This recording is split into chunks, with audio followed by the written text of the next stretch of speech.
ऊंचे ऊंचे पहाड़ों और घने जंगलों के बीच बसा वह छोटा सा गांव बाहर से शांत दिखता था, मगर रात ढलते ही यह गांव आत्माओं का बसेरा बन जाता था। कहते थे कि यहाँ की हवा तक इंसानों की नहीं, मृत आत्माओं की सांसों से भरी है। इसी गांव में रोशन नाम का लड़का अपने परिवार संग रहता था। एक दिन उसे पड़ोसी गांव की शादी में जाना पड़ा और रात के 1 बजे वह लौट रहा था, हाथ में मांस का बर्तन लिए। जब वह जंगल की उस पगडंडी से गुजरा तो उसके कदम उसी मोड़ के पास आकर धीमे पड़ गए जहां पानी का सोता था। गांव में दहशत भरी कहानियां थीं कि आधी रात को वहां एक औरत कपड़े धोती दिखती है और जिसने भी उसकी परछाई देखी वह अगली सुबह जिंदा नहीं मिलता। चारों ओर काला अंधेरा था, हवा बिल्कुल ठंडी, और अचानक सन्नाटे को चीरती पायल की छन छन गूंज उठी। रोशन का कलेजा मुंह को आने लगा। उसने तेज कदम बढ़ाए, लेकिन आवाज उसके पीछे पीछे चलती रही, पहले धीमे फिर और तेज, जैसे कोई अदृश्य औरत उसके ठीक पीछे हो। डर के मारे पसीने से तरबतर रोशन घर पहुंचा और दहलीज पार करते ही बेहोश होकर गिर पड़ा। सुबह जब गांव वाले इकट्ठा हुए और तांत्रिक बुलाया गया तो उसने बर्तन में झांका और उसका चेहरा पीला पड़ गया।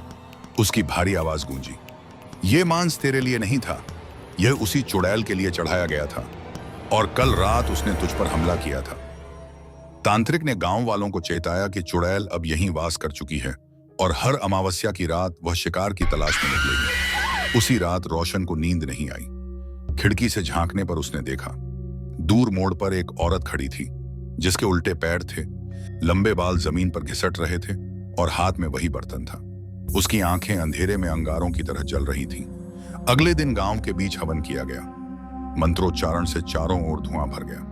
अचानक धुएं में से एक भयानक चेहरा निकला, लंबे दांत, काली जीभ और लाल आंखें। उसकी चीखर इतनी तीखी थी कि आसमान कांप उठा और उसी वक्त बादलों से लाल खून की बूंदें बरसने लगी। गांव वाले दहशत में भागे और रोशन की छाती पर अदृश्य पंजों के गहरे घाव उभर आए, जैसे कोई उसे खरोंच रहा हो। हवन अधूरा रह गया और उसी रात गांव का चरवाहा अचानक गायब हो गया। सुबह उसकी लाश उसी मोड़ पर मिली, आंखें फटी हुई, मुंह खून से लथपथ और हाथ में वही बर्तन कसकर पकड़ा हुआ। यह देखकर गांव वाले समझ गए कि चुड़ैल किसी एक की दुश्मन नहीं, बल्कि हर इंसानी आत्मा की भूखी है। तभी से वह मोड़ गांव की मौत की चौखट बन गया है और आज तक कोई भी इंसान रात में वहां से गुजरने की हिम्मत नहीं करता, क्योंकि जो गया वह लौटकर कभी नहीं आया।